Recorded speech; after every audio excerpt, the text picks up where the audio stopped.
சிவபெருமான் யமனை ஒரு முறை காலால உதைக்கிறாங்க. அப்படி அவ்வளவு கோபம் சிவபெருமான் யம தர்மனையே காலால உதைப்பதற்கான காரணங்கள் என்ன அப்படின்றது உங்களுக்கு தெரியுமா? அத இந்த பதிவு மூலம் தெரிந்து கொள்ளலாம் வாங்க. பல்லாயிரம் ஆண்டுகளுக்கு முன்னாடி மார்க்கண்டேயன் என்ற ஒருத்தர் வாழ்ந்துட்டு வந்தாரு. அவர் சிவபெருமானோட மிகப்பெரிய தீவிர பக்தர் அப்படின்னு சொல்லலாம். அதாவது இவர் பாத்தீங்கன்னா ஒரு 3 வயதிலிருந்தே சிவபெருமானுக்கு உபதேசங்கள் செய்வது, சிவபெருமான் சிலைக்கு பூஜைகள் செய்வது, இது போன்ற வேலைகள் செய்துட்டு வராரு. அப்படி இவருக்கு 16வது வயது வரும் பொழுது இவருடைய உயிர் பிரிய வேண்டிய காலகட்டாயமும் ஏற்படுது. அப்படி இவருடைய உயிரை எடுப்பதற்காக பூலோகத்திற்கு வரார் யமதர்மன்.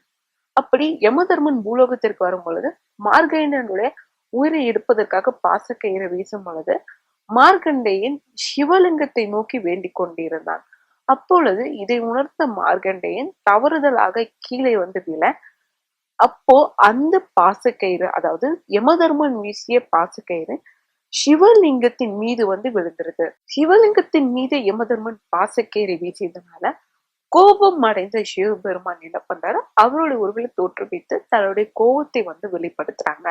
அந்த கோபத்தை எப்படி வெளிப்படுத்துறாங்க அப்படின்னா, சகலைக்கும் அதிபதியான சிவபெருமான் மரணத்தின் கடவுளான யமன் ஆக இருந்தாலும் சரி, தன் மீது பாச கயிறை வீசியது மிகவும் தவறு என கூறி மார்கண்டேயன் பக்தியை மதித்து தன்னுடைய பக்தனின் உயிரையை எடுப்பதற்காக நீ எப்படி வரலாம், அதுவும் இந்த வயதில் அவனுடைய உயிரை எடுப்பதற்கான காரணங்கள் என்ன என்று கேட்டு யமதர்மனை காலால் உதைக்கிறார். அதன் பின்புதான் யமதர்மனுக்கு ஒரு விஷயம் உணர்றாரு. தான் செய்தது தவறு. என்னதான் பாசக்கயிறை வீசியதாக இருந்தாலும் சரி, அவன் விலகிய நொடி நாம் ஒரு சற்று நின்று யோசித்திருக்க வேண்டும்.